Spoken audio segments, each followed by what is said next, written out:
Hello friends, কেমন আছো সবাই? সকাল 8টা বাজে, ঘুম থেকে উঠে ফ্রেশ হয়ে নিচ্ছি। আরও এদিকে আমার সাথে সাথে উঠে গেছে। তো এদিকে ফ্রেশ ট্রেশ হয়ে নিয়ে তারপরে রান্নাঘরে আসলাম। আর ওর জন্য 2টা ডিম সিদ্ধ দিলাম।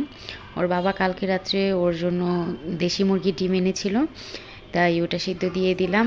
ও ডিম তেমন একটা খায় না, কিন্তু আর জোর করে খাওয়াতে হবে আর কি।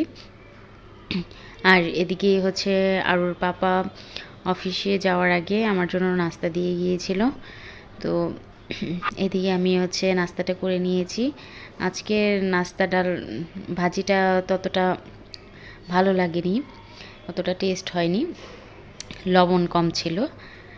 তো এদিকে খাওয়া দাওয়া শেষ করে আরুকে একটু ডিম খাওয়ানোর চেষ্টা করছিলাম, একটু খেয়েছে আর কি, আর খেতে পারেনি। তো এদিকে দুপুরের খাবারের জন্য প্রস্তুতি নিচ্ছি।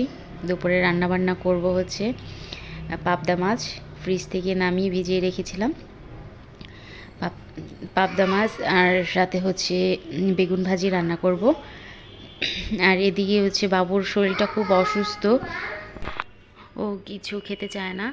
এদিকে বেগুন ভাজা আমার প্রায় হয়ে গেছে, আর ওইদিকে পাবদা মাছও ভাজা হয়ে গেছে। পাবদা মাছটা হচ্ছে ডিপ ফ্রাই হয়ে গেছে। বাবু কুলে ছিল, কুলে থাকলে, বাবু অসুস্থ থাকলে রান্নাবান্না করতে খুবই কষ্ট হয়ে যায়।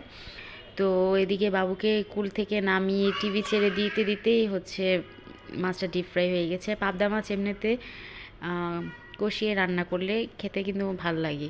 আমি কখনো মাছ ডিপ ফ্রাই করি না, কিন্তু এই যে বাবুকে নিয়ে করতেছিলাম, তো ওইদিকে ডিপ ফ্রাই হয়ে গেছে। আর যাই হোক, কী আর করার।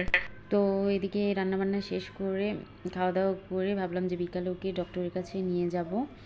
তো ওইদিকে আমার রান্নাবান্না প্রায় কমপ্লিট হয়ে গেছে। এখন হচ্ছে ঘরটা ঝাড় দিয়ে নিয়েছি, ঘরটা ফার্স্টে ঝাড় দিয়ে তারপরে এখন ঘরটা মুছে নেব। আর ওইদিকে আরুকে আমি স্নান করিয়ে নিয়েছি। ঘর প্রতিদিন যদি না মুছি আমার কাছে ভালো লাগে না, তাই ঘরটা পরিষ্কার করে রাখাই সবসময় ভালো, যেহেতু বাচ্চা থাকে, খেলা করে। তো এই যে আমি সব ঘর আস্তে আস্তে মুছে নিয়েছি। তো স্নান সেরে এই যে আজকে শাড়ি পরেছি।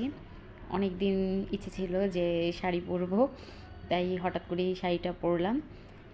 এদিকে হচ্ছে আমি শাড়ি পরে হচ্ছে রেডি হয়ে নিচ্ছি। তারপর ওই যে ঠাকুর পূজা দিলাম। পূজা দেওয়ার পর খাওয়া দাওয়া করে ঘুম দিয়েছিলাম।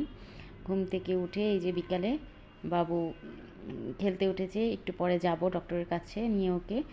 তো ওকে, তো আজকের ব্লগটি কেমন লাগলো সবাই জানাবে কমেন্ট করে। আশা করি সবার ভালো লেগেছে।